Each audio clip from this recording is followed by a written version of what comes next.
One day at the hospital where I work, I ran into a friend of my mom's named Karen. She looked at me in surprise and said, "What are you doing here? You're out of place. If you're looking for a job, you won't find one. Go back home." Karen's comment shocked the doctors around us. They didn't know what to say. I thought, what is she talking about? I hope this doesn't turn into a big issue. It might be too late already. It seemed Karen didn't realize that making an enemy of me was not a good idea. I couldn't keep quiet anymore and confronted her. "Karen, you really don't hold back, do you? Or do you just not get it?" Looking confused, she answered, "Huh? What are you talking about?" "My name is Olivia. I'm 37 years old, a mother of an active 9-year-old daughter and a playful 2-year-old son. My husband, Jackson, who is 3 years younger than me, is a dedicated nurse at a general hospital. I used to work too, but since having our second child, I've been on maternity leave. We once lived in a small 3-bedroom apartment, but before our son was born, we moved into a second-hand house with a loan. It needs some work but could be a cozy home. It has a big garden for the kids to play in and a rooftop balcony with a calming view. The house is old, which adds to its charm, and my husband and I really like it. Near our house is a beautiful park where the kids can play all they want, and it's our little paradise on weekends. Late in my second pregnancy, I met a mom in that park who introduced herself as Karen. Since her daughter and mine are the same age and often play together, Karen and I became friends and had many conversations. Karen always wears bright designer clothes, and her daughter is dressed in well-known brands. When I found out Karen worked as a surgeon at a well-known hospital, I guessed it might be the same one where my husband Jackson works. Out of curiosity, I asked her about it, and to my surprise, she did work there. Excited by this coincidence, she said with sparkling eyes, "This is such a coincidence. I'd love to meet your husband." So we decided to invite her over for tea the next weekend. On the promised Sunday, Karen and her daughter came to our house. But as soon as she walked in, she started looking around suspiciously, as if she was searching for something. "This house feels old. Did you inherit it from your family?" she asked. "No," I replied. "We bought it secondhand and moved in just last year. It is indeed old." As my husband spoke, Karen examined each piece of furniture as if she was evaluating its worth. We were taken aback by her rudeness. Meanwhile, the children played happily in the playroom, and only the adults were quietly enjoying tea in the living room. "Jackson, which department do you work in at the hospital?" Karen asked. "I work in the emergency department," Jackson said, a bit embarrassed. "But actually, I'm not a doctor, I'm a nurse. I support the doctors." "Really? You're a nurse?" she asked. "Yes, I graduated from medical school, but haven't passed the licensing exam yet. I plan to retake it next year." Karen's eyes widened, and she seemed to choose her words carefully. It's quite unusual to hear of someone graduating from medical school and not passing the licensing exam. Her next words made us uncomfortable. "Can a nurse's salary really support a family with children? Are you managing the mortgage payments and living expenses okay? Or is that why you chose an old secondhand house?" Her questions hurt us, and all we could do was give an erased smile. Karen made several more rude remarks, and we were speechless. After she left, I apologized to Jackson for the uncomfortable situation. "Jackson, I'm really sorry if I made you feel uncomfortable because of what Karen did. Maybe I should keep some distance from her from now on." "Don't worry about it," Jackson reassured me with a warm smile. It was unexpected, but her personality certainly stands out. It's good to connect with other moms in the neighborhood, but I decided it would be best to not get too involved with Karen in the future. As time passed, new changes came to our family. I reached full term and safely gave birth to our second son. After celebrating his first birthday, I started to think about returning to work. Luckily, Jack's parents live nearby and have been a great help with the kids. Then, one day, I had some business at the hospital where my husband works. With some time before my meeting, I grabbed a hot coffee at the hospital cafe, and was taking a moment to relax when I heard a familiar voice behind me. It was Karen. Oh my, isn't that Olivia? It's been such a long time. Hello, Karen. How have you been? Good. What brings you here today? Are you here to see Jackson? Maybe for a job interview or something? It must be tough on just Jack's income, right? Her tone was sarcastic, and she had a smug look as she spoke. Wanting to avoid a troublesome conversation, I responded lightly, well, something like that. However, Karen continued to pry, looking me over. This hospital has various stores, right? So where are you working part-time? At the convenience store or maybe the restaurant?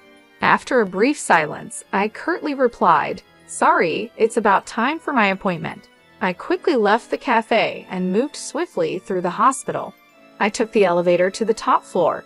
My destination was the director's office, where I had an important job consultation. After about an hour of discussion, I headed to the large auditorium of the university for my next appointment. There was an important announcement scheduled that afternoon with all the hospital staff gathered. On the way to the auditorium by chance, I ran into Jackson. Jackson, that's great. After the director's talk, let's go for lunch together, I suggested. Sounds good. It's a bit of a walk, but how about pasta? He offered with a smile. The pasta place behind the hospital sounds good. I haven't been there in a long time. I'm actually looking forward to it. I agreed happily. It had been a while since I had been to the hospital, so lunch with my husband was a rare treat. In the hallway to the auditorium, I ran into several doctors and engaged in brief conversations while exchanging greetings. Jackson moved ahead quickly, and I followed at a leisurely pace towards the passageway leading to the auditorium. I met some colleague doctors. Olivia, it's really been a while, and I heard you had a child. Congratulations, they said warmly. Another doctor joined in. Olivia, you were such a big help here. We've been in quite a stir since you left, he said with a laugh, hinting at their struggles. Then another asked with interest, is your turn imminent? The reunion was comforting, filled with nostalgia and relief to see my colleagues well. But the atmosphere quickly changed when Karen appeared. Olivia, why are you here? Karen asked curiously. Are you heading to the auditorium by any chance? Yes, that's right. I have some business, I responded modestly yet clearly with several colleagues around. But Karen's questions grew more pressing. But the gathering is only for doctors and nurses, right? Why would a part-timer be here? She asked, not hiding her skepticism. Her remark brought silence to the corridor, a silence that felt heavy. A part-time lady like her, a doctor muttered. Is she okay? Another murmured worriedly. I tried to ignore Karen's words, not wanting to stir up unnecessary trouble. However, Karen seemed only more provoked. Why are you ignoring me? It's like you don't think at all. You, Karen exclaimed with a sneer. Lost your way? The auditorium isn't this way. If you're looking for part-time work, go the other direction. Now, please leave, she commanded, looking down on me. The doctors present were appalled by Karen's behavior, but they stood by me, trying to diffuse the situation. They raised their voices in unison against Karen. Disappointment and anger were evident on their faces, and their voices contained a strong sense of rejection toward her actions. Hold on, what kind of way is that to speak to Olivia? Don't you have any manners? Apologize to her right now, they demanded, not just disapproving but reproaching Karen's conduct. The doctors gathered, looking tense, and confronted Karen. The atmosphere was charged with tension. Faced with the united front against her, Karen appeared confused and at a loss for words. What's going on? I just pointed out that she doesn't belong here. The meeting is only for relevant personnel, and she doesn't fit the bill, right? She tried to justify her stance. But my patience had reached its limit. With a composed tone, but with content sharp as a blade, I addressed Karen. Karen, you really are brave, aren't you? Or is it that you simply can't read the room? I critiqued calmly. Unable to find a rebuttal, she stared back at me, perplexed. What did you just say? I calmly made my point clear. You'll understand soon enough the consequences your actions and careless remarks could bring. The doctors around us showed no sympathy for Karen. Look, your future here is now utterly uncertain, they told her sharply. You might want to start looking for another job while you still can. They nodded to each other, clearly having cornered Karen, who was still unable to hide her panic and anger. So why on earth are all of you defending this non-regular employee so much? I don't understand why you rate her so highly. She raised her voice. The conversation among the doctors echoed in the hallway. Are you the new surgical specialist who joined last year? One doctor asked her. So that's why you don't know Olivia. That's quite pitiful. Another added. Karen, with anger on her face and indignation in her tone, retorted, What can you explain what you mean by that? Her anger stemmed from the belief that judging people by their professional standing, regardless of their duties as a doctor, was against human dignity. The fact that someone with such values was in our workplace was deeply shocking to me, and I couldn't help but feel distrustful. Karen seemed unaware, but in fact, I was the very person she should respect the most. The other doctors completely ignored Karen's questions and left her with cold stares, quietly leaving the scene. Well, Karen, we can talk more about this later. You may find my husband's position as a nurse pitiable, but no matter how hard you try, you can never be like Jackson. Besides, the fact that you find meaning in competing shows a great misunderstanding on your part, I said. Karen became flustered. Wait a minute, who on earth are you? You're not just a part-timer, are you? She raised her voice. I smiled secretly and replied, As I've already said, you'll come to understand shortly. With that, I hurried off toward the auditorium. As I entered, a large number of doctors had already gathered, and the director stood in front of the screen as most of the attendees had arrived. Everyone, thank you for gathering here during your busy schedules. Today, I would like to discuss the future direction of our hospital. He began and then proceeded to make an important announcement. Seeing Jackson in the crowd, he approached me and whispered, Olivia, good timing. I happened to overhear a bit earlier. Was there some trouble with Karen? Yes, she did point out something minor, but it's not a big deal. Interestingly, it seems she has misunderstood me for a part-time worker at this hospital. I replied, and Jack looked shocked. He responded, No way, Olivia as a part-timer. We couldn't help but laugh at how ridiculous the situation was. During this, the director finished explaining the annual business plan and moved on to an important personnel announcement. As you all know, our hospital has enough doctors and nurses. To further improve our medical services, we plan to start overseas training programs. The first training is scheduled in 3 months, and we will select 6 doctors and 6 nurses for it, he announced. This news was met with cheers from the doctors, and everyone was excited about the opportunity. Overseas training was a great chance to learn about the latest medical practices worldwide, and since it was the hospital's first initiative of its kind, everyone was thrilled. The director then said, Now, let's move on to announcing the selected 11. I remarked with a slight surprise, Look, the medical students have already been chosen. Jack listened silently next to me, waiting for the announcement to continue. First, I would like to introduce Dr. Karen. With her excellent clinical skills and remarkable treatment results, the director announced. There was no dispute in her selection. Surprisingly, Karen, who had just been in a conflict, was the first chosen as a trainee. The applause and cheers in the hall seemed to celebrate each accomplishment and effort. As Karen stepped forward, whispers of her notable achievements in medicine spread, highlighting her recognition among peers. The director continued with expectation. Now let's proceed with announcing the names of the rest who have been selected. A silence of mixed tension and anticipation fell as the names of the chosen 11 were called out one by one. Although Jack's name was not called this time, his expression showed no disappointment. He quietly watched with a sense of celebration as each selected individual stepped forward. Addressing the 11 lined up on stage, the director asked, "Are all of you ready in spirit for the training? Please share a word about your enthusiasm and determination." He encouraged them gently. Each gave a brief but resolute speech, reaffirming their strong intentions. After everyone had spoken, it was finally Karen's turn. She spoke with proper decorum yet confidently. "I am truly grateful for this training opportunity.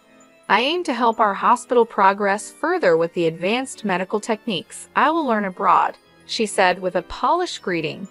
Then she turned slowly towards where we were seated and continued in her assertive tone. "However, this hospital has inexperienced nurses who continue to fail the national exam and bold individuals who try to attend medical conferences despite not being regular staff. I intend to improve and transform all these aspects." Karen's bold statement changed the mood in the room, and the looks directed at her turned cold. Her words brought out the hospital's tensions and showed how risky youthful overconfidence can be. The director's intense gaze seemed to freeze the room, adding gravity to the situation. Maintaining his calm, the director asked Karen, "Karen, that comment was about those two sitting there, wasn't it?" His smile was calm, but didn't reach his eyes. Confidently nodding, Karen replied, "Yes, exactly. There are those unfit for this noble assembly." Remaining composed, the director then called out unexpectedly, "Olivia, could you come forward, please?" With this invitation, I, who had been just an observer, suddenly became the center of attention. Confused and beginning to lose her confidence, Karen asked, "Why her? Why are you calling her name?" The director, showing disappointment towards Karen, said in a quiet voice, "Karen, I am disappointed in you. Olivia, please introduce yourself to everyone." Taking a deep breath, I started, "Hello, everyone. It's been a while. I am Olivia, the chief of the medical department. I apologize for any inconvenience my maternity leave may have caused, but I will be resuming my duties next month. I look forward to working with you all again." Karen's voice couldn't hide her surprise. "Wait, she's the chief of the medical department." Her eyes searched the room for confirmation. Indeed, as the head of the medical team, I was about to return to my role. I had taken a 3-year parental leave to give birth to and raise my first son. The director, confirming the truth, added quietly, "By the way, Olivia is my daughter." His words rang clear in the room, clearly defining the situation. Karen's expression shifted from confusion to shock. Her mouth opens as if she wanted to object, but no words came out. The room, filled with hospital staff, couldn't hold back, and suppressed laughter spilled out at the unexpected turn of events. The director spoke in a relaxed tone, "Karen, for this upcoming overseas training, you have been assigned to be the team leader. Your deployment will be in a conflict zone in the Middle East. There is a shortage of both medication and medical equipment, and it's going to be very challenging. It will be interesting to see how well your skills hold up there. But don't worry, Olivia will be there to support you. Try to learn as much as you can under her guidance." Proud, Karen responded with dignity, "I am a doctor too. Although I have no experience working abroad, my clinical skills and treatment records are first class. I will not allow myself to be underestimated." I replied to Karen with a calm but firm voice, "Let me make one thing clear, Karen. In the near future, I am going to take over the directorship of this hospital from my father. Do you understand the weight of this fact?" Karen's expression stiffened. Seeing this, I continued, "Yes, it seems you understand well. Depending on my decision, your future in this hospital may be affected." Karen could no longer hide her agitation. "I haven't heard such a thing," she muttered. Jackson intervened calmly, adding quietly, "Karen, we had not informed you about that matter beforehand. Your disrespectful attitude towards Olivia may well be something you deeply regret in the future." Towards the end of the meeting, the director stated firmly, "Please, everyone, a bit of silence. Karen in the discussions here. In the end, results are everything." No matter how excellent you may be, that is just one aspect. What's important is the results you can achieve in this hospital, and on that front, I have great expectations of you." Karen fell silent at the director's words, bowed her head, and nodded without saying anything. The director concluded, "Today's meeting is adjourned." As his words ended, everyone in the auditorium stood up and returned to their respective places. Stepping out of the director's office leisurely, I casually said, "Shall we go for lunch? I've got a craving for pasta today." Side by side with Jackson, we left the meeting behind us. I started walking towards our favorite pasta place behind the hospital, leaving the building behind. As we were about to pass the small smoking area set up behind the hospital, I spotted Karen. She was deep in thought, taking a drag of her cigarette. When our eyes met, Karen awkwardly looked away.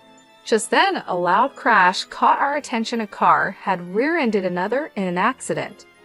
Jack and I sprang into action immediately. The area was nearly deserted, so it was crucial for us to move quickly to help. "Are you okay?" Jack called out with concern and quickly checked on the people involved in the accident. One was the driver in the car that was hit, and another was a pedestrian who happened to be walking by. Karen also rushed to the accident scene, but seemed overwhelmed by the chaos. Acting on my medical instincts, I began to give directions. "Jackson, quickly get that man into a safe position and check his pulse," I instructed. Jack moved without wasting any time, following my instructions promptly. As an emergency nurse, Jack had received special training, including attending surgeries I conducted. I had trained him rigorously, which helped him develop exceptional practical skills compared to other nurses. I then directed Karen with calm and clarity. "Karen, check if that elderly person is bleeding and assess their level of consciousness." However, Karen seemed paralyzed by the seriousness of the situation, standing still without moving. My voice grew firmer as I insisted, "Karen, do you understand what I'm saying? Please respond quickly." Her voice was tense. Karen was clearly overwhelmed, and with an unstable voice, she replied, "Ah, yes, what should I do?" Her panic was evident and seemed to add to the confusion at the scene. I rebuked Karen firmly yet patiently. "Don't you know what to do in an emergency? I doubt you're even a surgeon." Karen responded with what could be perceived as anger. "That's not true. There's nothing I can't do." But her actions, though active, clearly lacked effective measures, and she was just bustling about the scene. I then looked to Jackson. "Jackson, could you measure that elderly person's blood pressure and make sure there's no bleeding?" I gave the orders calmly. Jackson promptly replied, "Understood," and began to manage the situation. The accident scene started to regain some order with our swift response. Jack spoke to Karen with unusual sternness. "Karen, come over here and help." Karen reacted to Jack's command. "What do you mean? A nurse asking for such a thing?" she complained. But Jack cut her off. "This is no place for someone who can't do anything. If you're not going to help in this critical moment where lives are at stake, please step back," he said decisively. Karen was at a loss for words and stepped back from the scene silently. Jackson assessed the situation and reported to me, "The vitals are stable, but there might be internal damage. We should conduct a thorough examination as soon as possible." As professionals, we showed readiness to collaborate with other medical staff around us, doing our best for the patients. I led the response steadily. "Let's begin the procedures then. And the driver over there seems disoriented, but I don't see any serious symptoms. Let's move him out of here. Karen, could you please call an ambulance on your cell phone?" Despite my instructions, Karen stood frozen, unable to move. I addressed her with suspicion. "Karen, I'm speaking to you. Do you hear me?" Karen seemed confused, hesitantly murmuring, What's the number for the ambulance again?" Jack intervened. "Just give me that phone." He stepped in and took over, arranging for the ambulance. About 10 minutes later, police and fire department personnel arrived. and the once chaotic accident scene started to be sorted out gradually. People gathered, including doctors, department heads, medical students, and even professors. Without being disturbed by this, I spoke to Karen with calm and stern emphasis on the gravity of the situation. Karen, to be frank, your actions earlier were more of a hindrance than a help. What exactly can you say you accomplished? I posed the direct question. Karen was silent, unable to answer. In the medical field, every minute, every second can determine the outcome. This is not a place to protect your ego, I continued. Karen's voice was barely audible as she apologized. I'm sorry. The crowd at the accident scene quietly observed their exchange, and the director himself was also present. Karen just seemed out of place and embarrassed. I continued, Karen, you've looked down on Jack as just a nurse, but the fact is, your positions are different. There's no meaning in comparing you and Jackson. He is one of the most competent nurses in this hospital. Can't you see now how powerless and insufficient your actions were in this situation? Karen stubbornly retorted, if I had more experience in emergency situations, I could handle it perfectly well. But Jack sensed the uncertainty behind her words and calmly pointed out her flaw. You're always driven by a desire to have your accomplishments recognized, but your actual skills in the field are still immature. You've just demonstrated that yourself, he asserted. He continued, you say you'll gain experience in emergency treatment in the future, but this moment is also a practical situation. Given your current state, it's unlikely you'll have further opportunities to experience the field in the future. Karen's confidence began to show cracks, and she seemed on the verge of tears, aware of the eyes around her.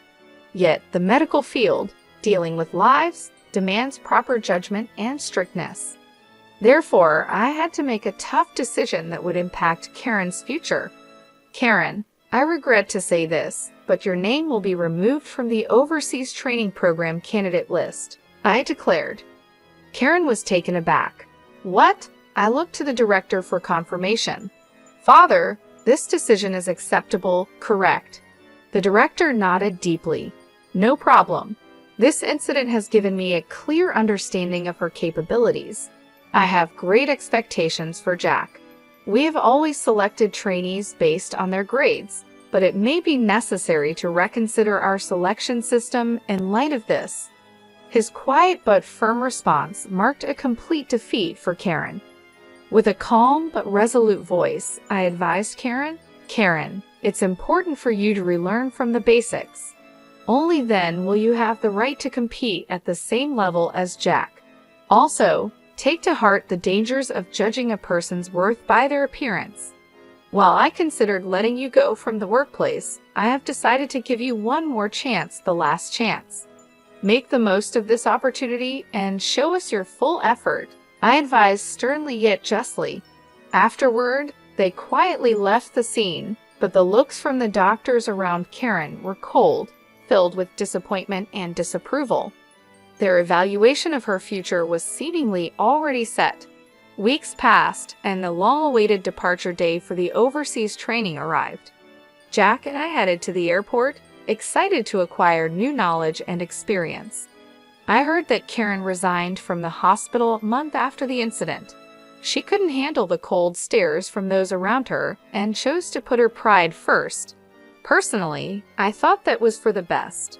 A doctor who prioritizes pride over everything else shouldn't be responsible for patients' lives, and no one would want to trust their life to such a person. On the way to the airport, I spoke to Jackson with hopeful words. Jackson, let's use our skills to make this hospital one of the most famous in the world. Sharing that passion and reaffirming his determination, Jackson replied, that's right. I need to work even harder and get my medical license as soon as possible. And so, I quietly made a promise to myself again, reaffirming my strong commitment as a doctor to fulfill my duties.